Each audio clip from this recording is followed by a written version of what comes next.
என்னது, நம்ம தளபதி விஜயும் தல அஜித்தும் சேர்ந்து படம் நடிச்சிருக்காங்களா? அட ஆமாங்க, இவங்க 2 பேரும் சேர்ந்து நடிச்ச ஒரே திரைப்படம். அது என்னன்னு தெரிஞ்சுக்க ஆவலா இருக்கீங்களா? அந்த படம் தாங்க ராஜாவின் பார்வையிலே. 1990 மத்தியில 2 பேரும் தங்களுடைய திரை வாழ்க்கையினுடைய ஆரம்ப கட்டத்துல இணைஞ்சு நடிச்ச படம் தாங்க ராஜாவின் பார்வையிலே. இவங்க 2 பேரும் பிற்காலத்துல இவ்வளோ பெரிய முன்னணி நடிகர்களா உயர்வாங்க அப்படின்னு அன்னைக்கு யாருமே நினைச்சு பார்த்திருக்க மாட்டாங்க. ராஜாவின் பார்வையிலே 1995 ஆண்டு வெளியான ஒரு காதல் திரைப்படம், சராசரி காதல் திரைப்படம் தாங்க. இந்த படத்தை ஜானகி சவுந்தர் அப்படின்றவர் இயக்கி இருந்தாரு. விஜய், அஜித், இந்திரஜா இவங்க எல்லாம் முக்கியமான கதாபாத்திரத்தில் நடிச்சிருக்காங்க. இதுல முக்கியமான விஷயம் என்னன்னு நினைக்கிறீங்களா? நம்ம தல அஜித் பிளாஷ்பேக் காட்சியில ஒரு 20 நிமிஷம் தாங்க தோன்றி இருப்பாரு. அந்த 20 நிமிஷமும் தளபதியும் தலையும் ஒன்னா இருக்கிற சீன் தாங்க நிறைய. கதை என்னமோ ரொம்ப சிம்பிள் தாங்க, எல்லாருக்கும் தெரிஞ்ச கதை தான். கௌரி அதாங்க நம்ம ஹீரோயின் இந்திரஜா. அவங்க படிச்சு முடிச்சிட்டு அவங்க பெரியப்பா வீட்டு கிராமத்துக்கு வராங்க. அவர் ஒரு பெரிய பணக்காரர். அவர் யாருன்னு கேக்குறீங்களா? அவரு தாங்க நம்ம ஜனகராஜ். ஊர் பேரு துளசிப்பட்டி. அந்த ஊர்ல தாங்க நம்ம ராஜா இருக்கிறாரு. ராஜா யாருன்னு கேக்குறீங்களா? நம்ம தளபதி தாங்க. அவரு படிச்சு முடிச்சிட்டு நல்ல வேலைக்காக காத்துக்கிட்டு இருக்காருங்க. படிப்புல கவனம் செலுத்தக்கூடிய ஒரு ஏழை விவசாய குடும்பத்தை சேர்ந்தவருங்க. நம்ம ஹீரோவும் ஹீரோயினும் முத பாக்குறதே ஒரு வித்தியாசமா இருக்குங்க. ஒரு புதிருக்கு வேடிக்கையா பதில் அளிக்கிற மாதிரி இருக்குங்க. அதுல நம்ம ஹீரோயின் அவமானப்படுத்தப்படுறதா தவறா புரிஞ்சுக்கிறாங்க.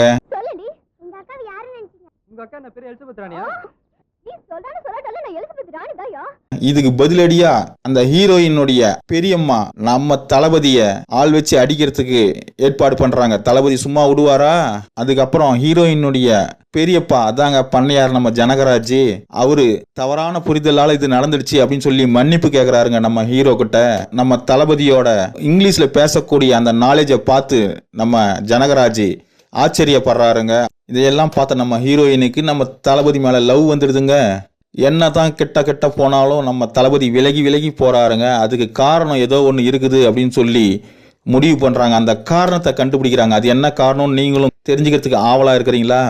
நம்ம சேனலை ஃபர்ஸ்ட் சப்ஸ்கிரைப் பண்ணிடுங்க. காரணம் ஒன்றும் இல்லைங்க, ரொம்ப சிம்பிள் தான்.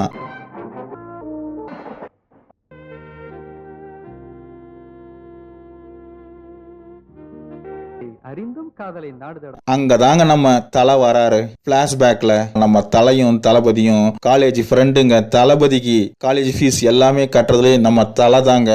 இவர் டெய்லி ஒரு பொண்ணை பாக்குறாரு, லவ் பண்றாரு. அந்த பொண்ணு லவ்வுக்கு சம்மதிக்க வச்சு நம்ம தலையோட சேர்த்து வைக்கிறது நம்ம தளபதி தாங்க. ஆனா குடும்ப சூழ்நிலை காரணமா அந்த பொண்ணு வேற ஒருத்தர் கூட நிச்சயம் ஆயிடுதுங்க. அதை தடுக்கலான்னு போற தளபதி வேற வழி இல்லாம திருமணத்தை பார்த்துட்டு மன வருத்தத்தோட திரும்பி வந்துடுறாருங்க. இந்த விஷயம் தெரிஞ்ச நம்ம தலை தற்கொலை பண்ணிக்கிறாருங்க. இதுதாங்க கடந்த கால வேதனையான அனுபவம். இதனால தான் நம்ம ஹீரோயின் நம்ம தளபதிய லவ் பண்ண வந்தாலும் விலகி போறாருங்க. காதல்னாவே நம்ம தளபதிக்கு பிடிக்கலைங்க. பிளாஷ்பேக்ல வர நம்ம தலை பேர் என்னன்னு தானே கேக்குறீங்க? படத்துல அவர் பேரு சந்துருங்க. இந்த பேர் ஏற்கனவே கேட்ட மாதிரி இருக்கு இல்லைங்க? ஆமாங்க, நம்ம ஃப்ரெண்ட்ஸ் படத்துல கூட சந்துரு தாங்க தளபதியோட ஃப்ரெண்டு பேரு. நீங்க அரவிந்த் தானே? அவங்க சந்துருவும் கிருஷ்ணமூர்த்தியும் தானே? டேய், நம்மள பத்தி எடுத்து சொல்றான்டா. அதுக்கப்புறம் நம்ம ஹீரோயின் தளபதிய நெருங்கி வராங்க. ஹீரோ விலகி போறாருங்க. ஒரு கட்டத்துல ஹீரோயின் சரி நான் கிளம்பலாம் அப்படின்னு சொல்லி போகும்போது நம்ம தளபதி வீட்டுக்கு வராருங்க. தளபதியோட வீட்டுல இருக்கக்கூடிய அம்மா யாருன்னு கேக்குறீங்க தானே? வடிவுக்கரசிங்க. அங்க நடக்கிற ஒரு எதிர்பாராத சம்பவத்துல நம்ம ஹீரோயினுக்கு காலில் அடிபட்டுடுதுங்க. அந்த குற்ற உணர்ச்சி நம்ம தளபதிக்கு மன வருத்தத்தை ஏற்படுத்தி இந்த நேரம் தாங்க அவங்க 2 பேருக்கும் லவ் வரக்கூடிய ஒரு இடம்.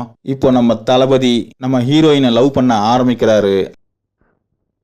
கௌரி கௌரி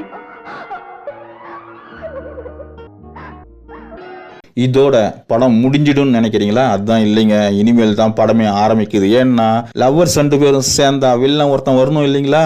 நம்ம கதாநாயகியோட அப்பாங்க அவரு எங்கேயும் வராருங்க. அந்தஸ்த காரணமா காமிச்சு அவங்க 2 பேரையும் பிரிக்கிறாங்க. ஏற்கனவே நம்ம தலைக்கு நடந்த மாதிரி ஒரு திருமணம் குடும்ப சூழ்நிலை காரணமா ஏத்துக்க வேண்டிய சுச்சுவேஷன் வருதுங்க நம்ம கதாநாயகிக்கு.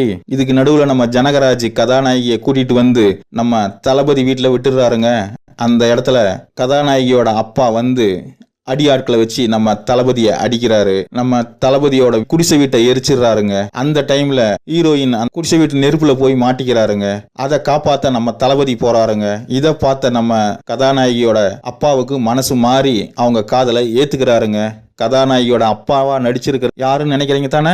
அவரு மோகன் நடராஜன். கடைசியில என்ன நடக்கும்? ஹீரோவும் ஹீரோயினும் சேர்ந்துடுறாங்க. நம்ம தளபதியும் மனசு மாறிடுறாரு, கதாநாயகியோட அப்பாவும் மனசு மாறிடுறாரு. கடைசியில தளபதியும் இந்திரஜாவும் இணைஞ்சிடுறாங்க. இதுதாங்க கதை. படம் சுபமா முடியுது. இந்த படத்துல நடுவுல ஒரு முக்கியமான கேரக்டர் வருதுங்க. அதுதான் நம்ம வடிவேலு. வெண்ணிராடை மூர்த்தி இவங்கெல்லாம் சேர்ந்து ஒரு கலாட்டா பண்ணுவாங்க பாருங்க. படத்துல அவ்வளோ பெரிய காமெடி. ஆமா, யார் இங்க அறிவழகன்? நான் கேட்கிற கேள்விகளுக்கு தெரியும் தெரியாதுன்னு பதில் சொல். பகலில் நட்சத்திரம் தெரியுமா? தெரியாது சார். பகலில் ஆந்தைக்கு கண் தெரியுமா?